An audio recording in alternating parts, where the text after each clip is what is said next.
아이가 마당에서 자기 장난감 자동차가 지나갈 길을 다듬고 있었습니다. 근데 길을 다듬는 동안에 잠시 멈췄어요. 제법 크고 무거운 게 생긴 돌 하나가 떡하니 그 앞을 자리를 차지하고 있었던 겁니다. 아이의 힘으로 밀어보고 굴려보아도 돌은 꿈쩍하지 않았습니다. 아이의 힘으로 감당하기에는 너무 크고 무거웠기 때문입니다.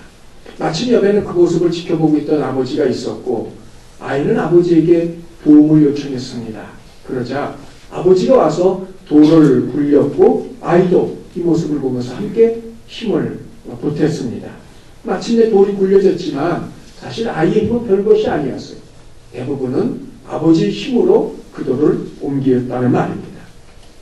돌을 옮겨놓은 다음에 아버지는 아이의 손을 붙잡고 한마디 합니다. 우리가 해냈다. 아이가 맞장구 칩니다. 그래요. 아버지 우리가 해냈어요. 여기서 한번 생각을 해봅니다. 정말 아이가 아버지와 함께한 것일까요? 물론 함께 했지요. 그러나 아이의 힘이 과연 거기에 얼만큼 보탬이 되었느냐 하는 말입니다. 돌은 아버지에 의해서 움직였습니다. 그런데도 아버지는 우리가 해냈다라고 말을 한 것입니다. 그 이유가 무엇일까요? 미치 앨범의 8년간의 동행이라는 그런 책에 나오는 한 대목입니다. 한 사내가 농장에서 일자리를 찾고 있었습니다. 마침 일손이 급했던 한 농장 주인을 만났고 이제 면담이 이루어졌어요. 그때 이 일자리를 찾고 있는 이 사람은, 이 남자는 자기가 먼저 일했던 농장 주인의 추천서를 그 주인에게 내주었습니다. 일단 일손이 급한지라 그 사람을 채용하기는 했는데 그 추천서의 내용을 봤더니 한 구절이 기록이 되어져 있었습니다. 이 사람은 폭풍 속에서도 잠을 잡니다. 이게 도대체 게으르다는 이야기인지 아니면 일을 정말 잘한다는 이야기인지 도무지 알 수 없었지만 워낙 일손이 급했기 때문에 그 사람을 채용을 했어요. 근데 어느 날 밤 정말 갑자기 산업 폭풍우가 몰아닥쳤던 겁니다. 거센 비바람 소리에 놀라서 깼던 농장 주인은 침대에서 벌떡 일어나 밖으로 뛰쳐나갔어요. 그리고 사내를 불렀지만 대답이 없습니다. 깊이 잠이 든 겁니다. 급한 마음에 마음간으로 뛰었어요. 놀랍게도 가축들은 아주 넉넉히 준비된 여물 옆에서 편히 쉬고 있었습니다. 이번에 밀밭으로 뛰었습니다. 밀집단들은 단단히 묶인 채 방수포로 덮여 있었습니다. 이번엔 곡물 창고로 뛰었어요. 물들은 다 빗장에 걸려 있었고 곡물 가운데, 곡식 가운데 단 한 톨도 한 방울의 피도 맞지 않고 있었습니다. 그제서야 주인은 이 사람은 폭풍을 치는 밤에도 잠을 잡니다 라는 말의 의미가 무엇인지 이해할 수 있었다는 말입니다. 핵심이 무엇입니까? 평소에 만반의 준비입니다. 평소 만반의 준비를 한 사람에게는 폭풍우가 두렵지 않습니다. 오히려 그 폭풍으로 인해서 자신의 존재감을 드러낼 수 있다는 말입니다. 삶과 미래에 대해서 사람들은 많은 걸 준비합니다. 요즘 기업들이 행하고 있는 것들을 가만히 한번 보십시오. 멀쩡했던 기업을, 이 산하기업이죠. 계열사를 다른데 팔아넘깁니다. 매각을 합니다. 심지어는 이제 갓 들어왔던 신입사원들에게까지 명퇴를 신청받고 있습니다. 이유가 무엇일까요? 미래를 준비하기 위함이라는 말입니다. 어제 가족하고 식사를 하는데 제가 재밌는 얘기 하나 들었습니다. 2월 14일은 무슨 날이에요? 3월 14일입니다. 요즘은 나눠서 하지 않고 같이 한답니다. 2월 14일 발렌타인데이 때 화이트데이하고 똑같이 남자하고 여자하고 똑같이 선물을 주고받는다는 이유가 뭔지 아세요? 그 한 달 어간 사이에 무슨 일이 있을지 몰라요. 주기만 하고 못 받을 일이 생길까봐 같이 주고받는다는 미래를 대비하는 거 아닙니까? 뭐 한 달. 예. 자, 이 세상 사람들 지금 이러고 살고 있다는 겁니다. 삶과 미래에 대해서 여러분, 저와 여러분들 열심히 준비해야 될 줄 압니다. 그래야 우리는 폭풍 속에서도 편안한 잠을 잘 수 있습니다. 나무를 베는데 1시간이 주어진다면 나는 도끼날을 가는데 45분을 사용할 것이다. 에브라임 링컨의 말입니다. 그만큼 준비가 중요하다는 말입니다. 미래는 준비한 사람의 것입니다. 우리는 주변의 철저한 준비와 계획으로 인해서 마침내 성공에 이른 수많은 사람들을 보면서 이를 실감할 수 있습니다. 그런데 우리는 이렇게 철저한 준비를 했던 또 한 사람을 만나보게 됩니다. 바로 오늘 본문에 등장하는 아하수에로 왕이 바로 그 사람입니다. 1절을 보십시오. 이 일은, 자, 여기서 말하는 이 일은 에스더서 이후에 진행된 에스더서에 말하고 있는 모든 일들을 통칭해서 말하고 있는 겁니다. 이 모든 일들은 아하수에로 왕 때 일어난 일이라는 거예요. 아하수에로, 이게 성경 속의 인물만은 아닙니다. 자, 이 사진으로 보시면 지금 여러분이 보시는 것이 아하수에로 왕의 일종의 부조인데, 자, 이게 허구 인물만은 아닙니다. 실제 역사 가운데도 등장하는 사람입니다. 여러분 혹시 세계사 시간에 그리스와 로마 그 패권에 대해서 배우셨다면 크세스라는 그런 왕의 이름을 들어보셨으리라고 생각을 합니다. 바로 이 크세스가 이 아하수에로 그 사람입니다. 여기서 우리가 이 에스더서 전반적인 걸 이해하기 위해서 몇몇 사람, 대략적으로 한 6사람 정도를 살펴볼 필요가 있습니다. 먼저 우리가 첫 번째 살펴볼 사람은 여러분이 다니엘서에서 읽어보았던 느부갓네살이라는 왕입니다. 자, 이 사람이 어떤 사람이냐면 유다, 이스라엘을 4번에 걸쳐 침략해서 완전히 멸망에 이르게 했고 많은 사람들을 포로로 데려갔던 바로 바벨론의 왕 느부갓네살, 그 사람이 다니엘서 나오는 사람, 바로 그 사람인 걸 보게 됩니다.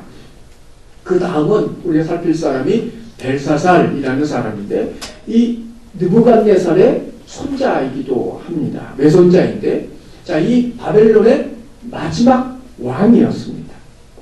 다니엘서에 보면 이 사람이 지금 메대하고 바사하고 지금 전쟁 중에 있어요. 밖에 지금 적들이 진을 치고 있는데, 포위를 하고 있는데, 그럼에도 불구하고 성 안에서 예루살렘 성전에서 가져왔던 모든 그릇들을 꺼내서 거기다 술을 마시고 따라서 마시고 있는 그런 사람이었습니다. 그때 손가락 하나가 나타나서 벽에다가 글을 쓰지요. 메네메네 데겔 우바르신, 왕을 저울에 달아보았더니 부족함이 보였다는 뜻입니다. 이 글을 해석하지 못해서 이 글을 해석하는 자에게 치리자, 이 나라의 나 다음에 치리자로 삼겠노라 했고 다니엘이 그 글을 해석합니다. 그리고 실제로 그날 밤 메대와 바사 연합군에 의해서 이 바벨론, 이 벨사살 왕은 이 바벨론은 무너지고 이 죽임을 당하는 바로 그 사람입니다. 그리고 그 다음에 이 벨사살을 신 바벨론을 무너뜨리고 메대와 바사, 한마디로 말하면 이 메대하고 이 바사, 이 페르시아입니다. 페르시아 국가를 세웠던 사람이 있는데 그가 바로 고레스라는 왕입니다. 역사적으로는 키루스 혹은 시루스라고 부르는 바로 그 왕입니다. 이스라엘을 포로에서 고국으로 돌려보내기도 했고 성전을 재건할 수 있도록, 그리고 예루살렘 성벽을 재건할 수 있도록 허락해 주었던 왕이 바로 이 고레스였습니다. 그 아들이 캄비세스라는 사람인데 그는 이집트를 정복해서 영토를 넓혔던 사람이고 그 다음이 다리오, 역사적으로는 다리우스라는 왕입니다. 이 영토를 인도까지 넓혔고 세계사에 혹시 들어보셨어요? 마라톤 전쟁이라고. 오늘날 마라톤의 기원이 된 그 전쟁의 장군이기도 한 사람이 바로 이 다리오 왕입니다. 그리고 그 다음이 오늘 본문에 등장하는 아하수에로 크세스라는 바로 그 왕입니다. 고레스 왕의 세 번째 후계자입니다.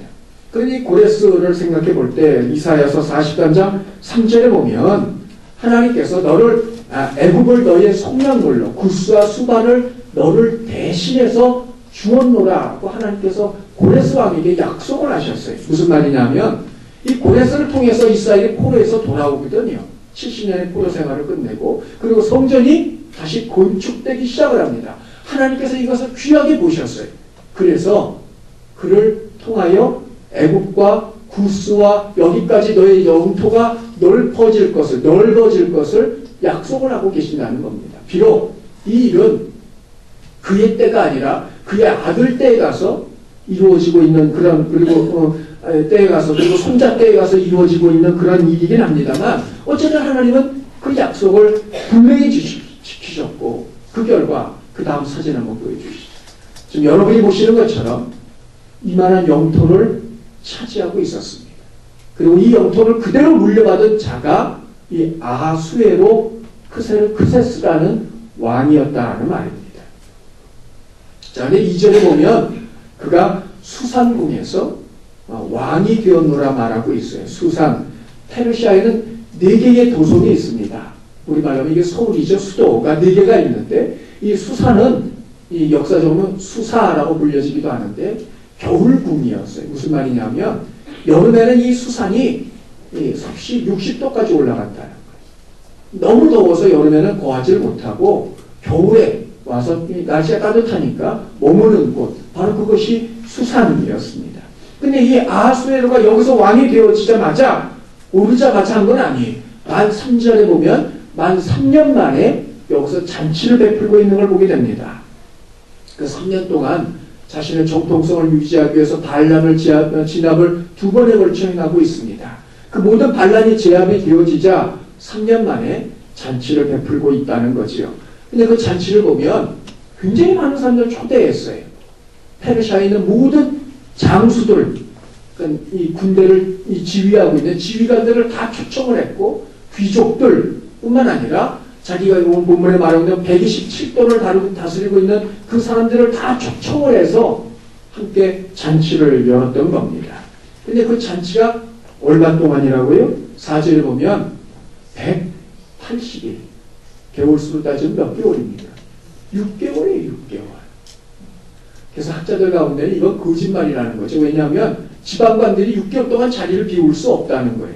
이건 과장된 이야기라고까지 이야기하는 분들이 있습니다만 저는 개인적으로 그렇게 보지 않습니다. 돌아가면서 오면 되는 거고요. 설사 왕의 명령이 6개월이 명했기 때문에 여기 꼼짝할 수 없었을 겁니다. 다 그렇게 진행이 됐던 겁니다. 그런데 중요한 것이 하나 있어요. 이 잔치를 열었던 이유라는 겁니다. 4절에 보면 이 잔치를 통해서 자신의 나라의 막강한 힘과 자신이 얼마나 부가 많은지를 보여주었다는 겁니다. 그걸 과시하는 게 이 잔치였어요. 그것이 180일이라는 잔치 기간으로 나타나는 것을 보게 된다는 말입니다.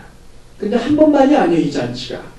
5절에 보면 이 180일간의 잔치가 끝나자 또 수산성에 살고 있는 백성들에서 7일간의 잔치를 또 열었어요. 아마도 180일 동안 잔치를 하는 동안에 그 시중을 들었던 수산성의 백성들을 위한 위로의 시간이 아니었을까 생각을 합니다. 그런데 오늘 본문에 보면 이 아하수에로 왕은 이 잔치를 위해서 아주 많은 준비를 한 것을 보게 됩니다. 6절을 보십시오. 햇볕을 가리기 위한 휘장을 준비하는데 3가지 색깔로 된 천을 가지고 자색 100줄, 이 자색이라는 것은 그 당시 대단히 비싼 천입니다. 왜냐하면 염색 기술이 발전하지 않았기 때문에 이 자색을 만들어내려면 종에서 피를 뽑아내야 됐거든요. 그 과정이 굉장히 복잡했고 당연히 고가일 수밖에 없었다는 거예요. 근데 그걸 이 3가지 천을 붙들어 묶어서 기둥으로 메고 있다는 겁니다. 이게 햇볕을 가리기 위한 휘장을 쳐놓은 겁니다. 그것도 단색이 아니라 3가지 색깔. 이러니 이 돈이 얼마나 많이 들어갔겠습니까? 뿐만이 아닙니다. 금과 은으로 만든 의자를 4가지 색깔로 이 바닥에 이 4가지 색깔의 돌로 바닥을 모자이크처럼 깔아놨는데 그 위에다가 금과 은으로 만든 의자들을 쫙 깔아놨다는 거죠. 그리고 아무나 잔치에 투자된 사람은 누구나 와서 앉을 수 있도록 해두었다는 말입니다.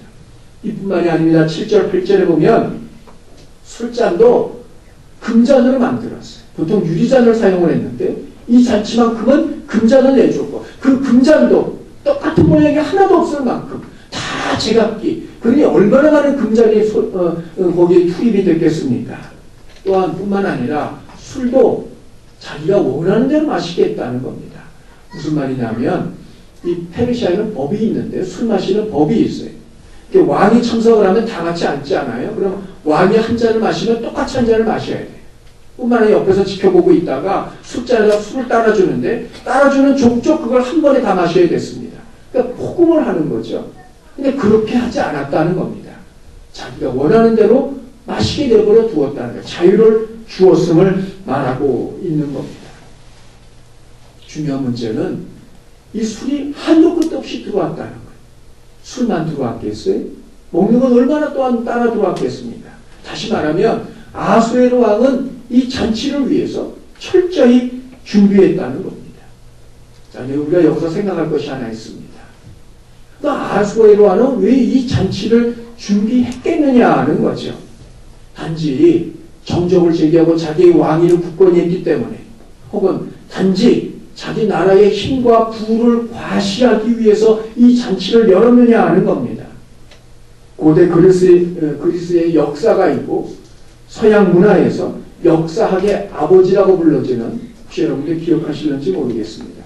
헤로도토스라는 그러한 사람이 쓴 역사라는 두 권의 책이 있습니다만 이 책 내용 가운데 자기 조국 그리스와 페르시아의 전쟁에 대한 이야기를 기록하고 있는 걸 보게 됩니다. 근데 그 부분에 보면 이 아수에로가 180일 동안 그리고 그것이 끝난 이후에 또다시 7일간의 잔치를 열었던 목적이 있었다는 거예요.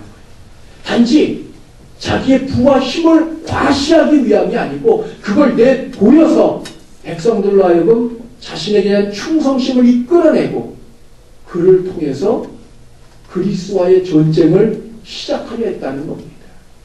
한마디로 말하면 이 잔치의 목적은 그리스와의 전쟁의 개시를 선언하기 위한 잔치였었다는 말입니다.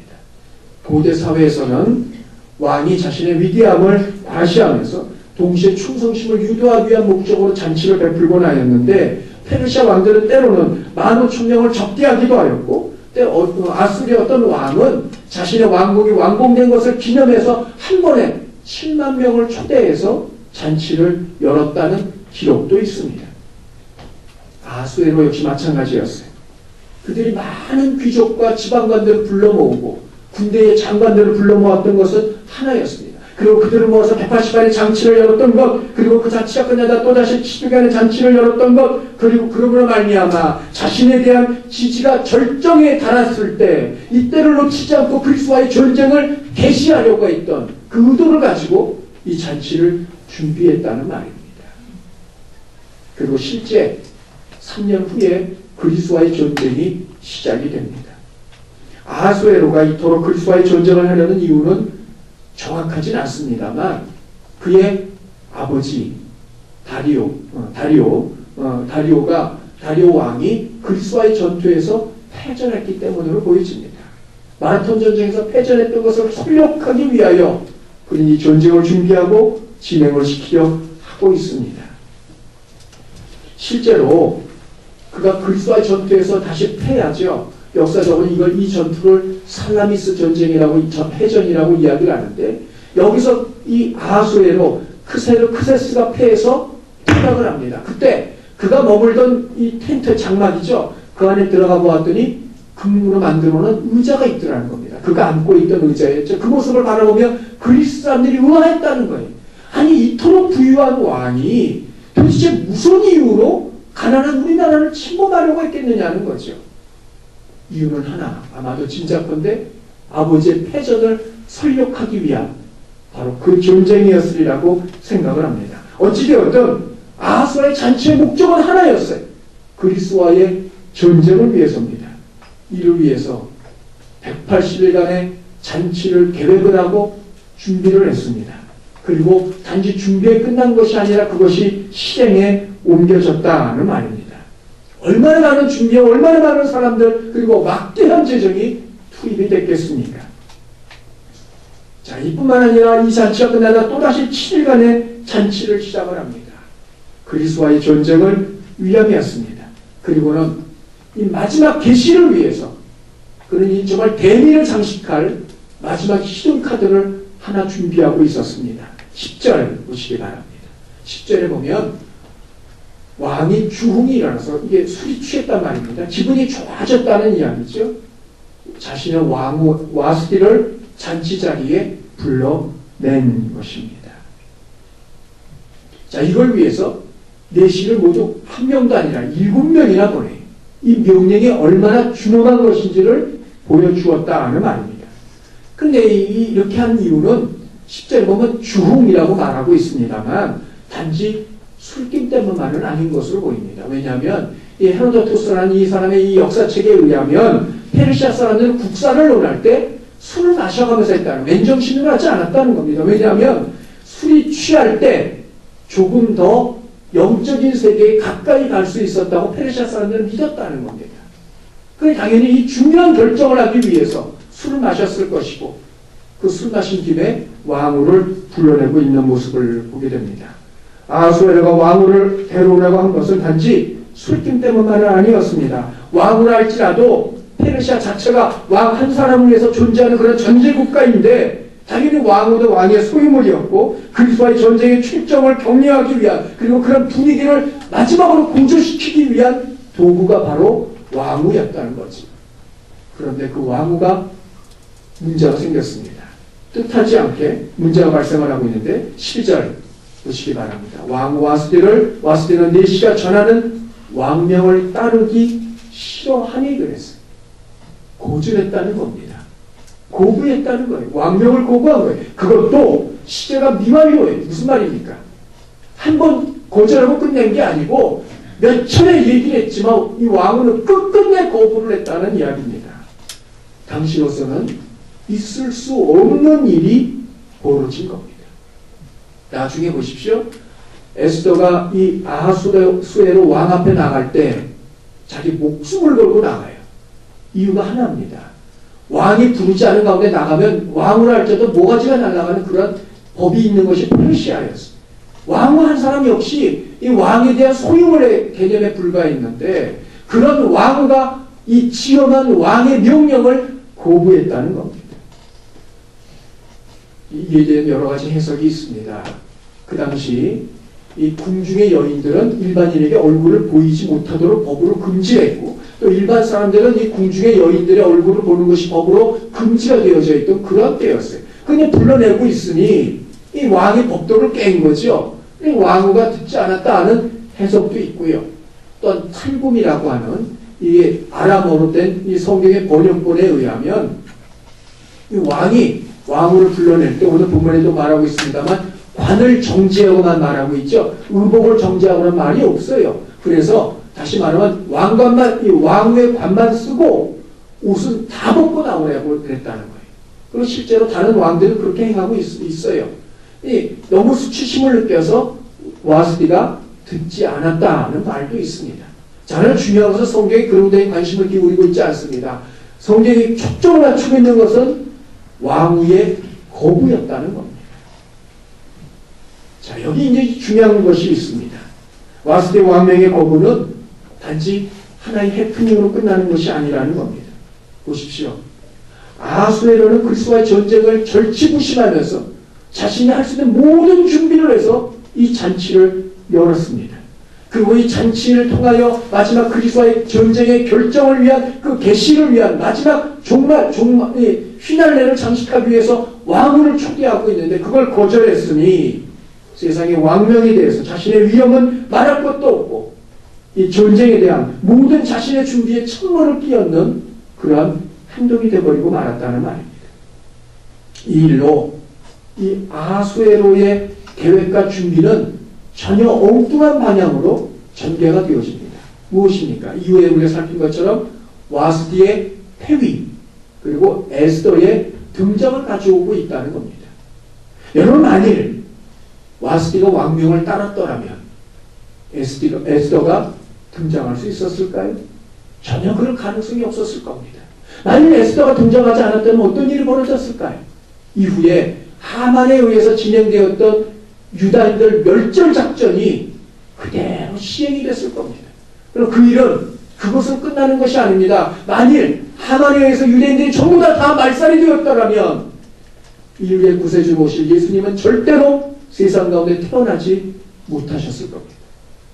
이걸 알았던 사단은 하만을 충동질을 해서 유대인 말살 정책을 펴게 만들었던 것이고, 만일 그래서 와스디가 왕명을 따랐더라면 유대인들은 다 말살할 것은 말할 것도 없거니와 그 결과 예수님은 인류의 메시아로 오실 수 없게 되어지는 그런 상황이 펼쳐질 수밖에 없었다는 말입니다. 그런데 하나님은 이 모든 것들을 아하수엘의 계획을 준비를 통해서 다른 길로 인도하셨음을 보게 됩니다. 아하수에로는 자신의 야옥을 채우기 위해서 계획을 세우고 많은 준비를 하였습니다. 그러나 하나님이 이 아하수엘의 계획과 준비를 다른 방향으로 바꿔놓으셨던 것을 보게 됩니다. 오늘날 많은 사람들이 이런저런 계획을 세우면서 자신의 미래를 그리고 앞날을 준비하곤 합니다. 그러나 계획한 대로 준비된 대로 이루어지고 진행이 된다는 보장은 없습니다. 그 이유에 대해서 잠언 16장 9절을 보십시오. 사람이 마음으로 자기의 길을 계획할지라도 그의 걸음을 인도하시는 이는 여호와 신이라. 사람이 자기 길을 계획해도 그 걸음을 인도하시는 이, 원문적인 의미로 보면 그 모든 것들을 준비하고 마침내 성취시키는 이는 여호와시라는 겁니다. 사람이 준비한 것이 아무런 의미가 없다는 겁니다. 아하수에로를 보십시오. 그리스도의 전쟁을 위해서 계획하고 준비하고 실행에 옮기고 있습니다. 그러나 그 결과는 에스더의 등장이요, 이스라엘의 구원이요, 메시아의 오심이라는 전혀 엉뚱한 결과를 아하수에로가 전혀 기대하지도 않았던, 생각하지도 않았던, 예상하지도 않았던 전혀 엉뚱한 다른 결과를 가져오고 있음을 보게 됩니다. 살아가면서 무언가 이루기 위하여 많은 준비는 절대적으로 필요합니다. 그리고 중요한 일일수록 그 준비는 더더욱 그렇습니다. 그러나 그것이 하나님의 손에 들려지지 않는다면 허위로 끝나버릴 수도 있고 전혀 생각지도 못했던 엉뚱한 방향으로 일이 전개가 되어질 수도 있습니다. 성경에는 이와 관련하여 같은 유형의 또 한 사람을 말하고 있습니다. 누가복음 12장에 보면 한 부자가 등장을 합니다. 농사를 지었는데 그게 대풍을 이루었어요. 소출이 너무너무 많았어요. 그가 12장 8절에 보면 18절에 보면 그가 생각합니다. 내가 어떻게 하면 이 모든 것들을 처리할 수 있을까? 그래서 계획해낸 것이 무엇입니까? 자기 곡간을 헐고 그보다 더 크게 짓고 그곳에 자기가 거둬들인 모든 것들을 쌓아두자는 것이었습니다. 그렇게만 하면 쌓아둔 것을 가지고도 몇 년은 버틸 수 있으니 평안히 쉬고 먹고 마시고 즐기자. 이게 이 부자의 계획이었고 목적이었습니다. 여러분, 이 부자의 목적이 무엇입니까? 대풍을 거두자 몇 년 동안 걱정 없이 사는 것이고, 이를 위한 준비가 무엇입니까? 창고를 헐고 더 크게 짓고 거기에 자기가 거둬들인 모든 것들을 쌓아두는 것이었어요. 계획에 그치지 않았어요. 그는 그 계획을 실행에 옮기고 있습니다. 성경에 5절 18절에 보면 쌓아두리라고 말하고 있는데 이후에 보면 그가 쌓아두었으니라고 말하고 있어서 지금 그 모든 것들을 끝냈음을 말하고 있다는 겁니다. 그런데 이에 대한 하나님의 말씀이 무엇입니까? 누가복음 12장 20절 우리 다 함께 읽습니다. 시작. 하나님은 이르시되 어리석은 자여 오늘 밤에 내 영혼을 도로 찾으리니 그러면 내 준비한 것이 누구의 것이 되겠느냐. 부자의 계획은 자신이 거둬들인 모든 것들을 쌓고 몇 년을 즐기는 것이었어. 그러나 하나님의 계획은 그의 영혼을 그가 모든 걸 쌓아놓은 그날 밤 되찾아 가시는 것이었다는 겁니다. 최종적으로 이 부자에 대한 예수님의 결론이 무엇입니까? 정의는 무엇입니까? 어리석은 자라는 겁니다. 그 이유가 무엇일까요? 하나님은 그가 쌓은 것에 대해서 잘못이라고 말씀하고 계시지 않습니다. 쌓아두려는 그의 계획과 하나님의 계획이 달랐기 때문에 그걸 말씀하고 계시는 겁니다. 성도 여러분, 우리는 참으로 어려운 시기와 시대를 보내고 있습니다. 어디에도 우리의 소망을 둘 곳이 없습니다. 여러분 주변을 돌아보십시오. 잘 된다는 곳이 누구이며 어디 있습니까? 어느 때보다도 불확실하고 어느 때보다도 불안전한 시대에 우리는 살고 있어요. 그러므로 준비가 어느 때보다도 더 필요하고 그 준비는 많으면 많을수록 우리의 삶을 보다 더 굳건히 확실히 뒷받침해 줄 수 있는 가능성이 어느 때보다도 큽니다. 문제는 그럼 내 계획과 준비에 대해서 하나님도 과연 그렇게 나와 똑같이 동의하시느냐의 문제라는 겁니다. 철저히 준비하고 많은 준비를 했다 할지라도 하나님은 동의하지 않으실 수 있습니다. 그렇다면 사람의 그 모든 준비, 사람의 모든 계획은 결국 허사로 끝날 수밖에 없습니다. 그러므로 사람은 준비해야 되겠지만 준비만으로는 부족하다는 겁니다. 그러면 사람이 해야 될, 정말 해야 될 것이 있다면 그것은 무엇일까요? 잠언 16장 3절을 보십시오. 다 함께 있습니다. 시작. 너의 행사를 여호와께 맡기라. 그러면 내가 경영하는 것이 이루어지리라. 너의 행사, 내가 하고자 하는 모든 일입니다. 어떤 것이든 여호와께 맡기라는 겁니다. 원문의 의미를 보면 맡기라, 자신을 하나님께로 굴린다는 의미. 이게 무슨 말이겠어요? 자신을 하나님께로 굴린다? 하나님의 손에 전적으로 맡긴다는 말입니다. 그냥 맡아주십시오 정도가 아니라는 겁니다. 전적으로 완전히 맡기고 신뢰하는 겁니다. 그러면 내가 경영하는 것이 이루리라. 경영, 내 생각과 내 계획과 준비를 말하는 겁니다. 그것이 분명히 설 것이라 하나님께서 말씀하고 계십니다. 이것만이 아닙니다. 시편 37편 5절을 보십시오. 내 길을 여호와께 맡기라. 그를 의지하면 그가 이루시고. 똑같은 말입니다. 맡기라. 전적인 신뢰를 말하고 있습니다. 그러면 그가 이루어 주실 것이고, 미래만이 아니니라. 시편 55편 22절을 보십시오.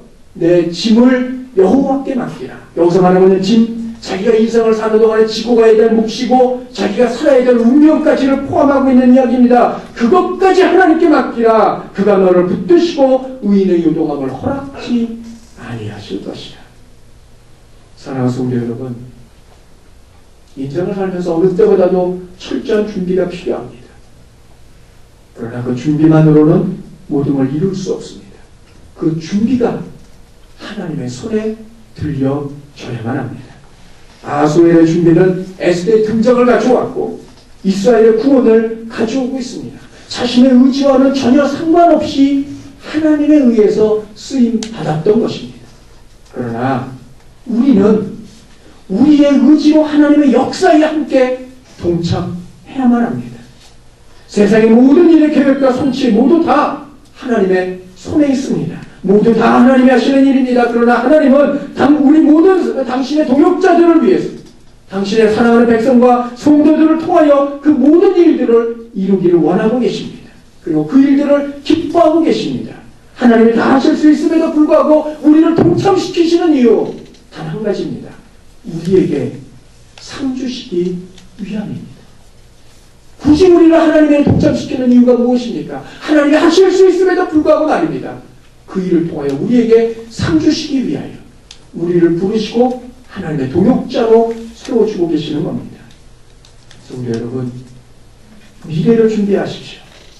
그러나 그 일이 먼저 하나님의 손에 들려지기 위하여 기도하십시오. 그러려면 먼저 그 일에 대한 하나님의 나라와 영광을 위한 것인지 아니면 내 야욕과 계획을 이루기 위한 것인지 분별해야만 합니다. 그래서 마태복음 6장 33절은 우리에게 말하고 있습니다. 먼저 그의 나라와 의를 구하라. 그러면 이 모든 것들을 너희에게 더하여 주실 것이라. 먼저 하나님의 편에 서십시오. 그리고 하나님을 위하여 계획하고 준비하십시오. 그리고 그 일들이 이루어지기를 위하여 기도하시고 철저하게 하나님께 맡기십시오.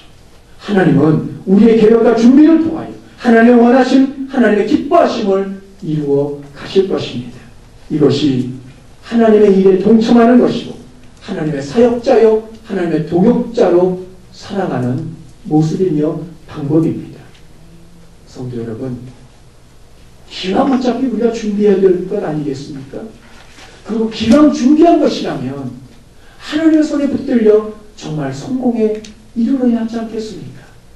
바라는 것은 여러분이 준비하되 하나님을 의지하시고 하나님께 맡김으로 말미암아 하나님과 더불어 함께 이루고, 그래서 하나님과 더불어 함께 하나님 우리가 함께 하였습니다 라고 말할 수 있는, 하나님의 상을 얻을 수 있는 저와 여러분들 다 되시기를 주님의 이름으로 축원합니다.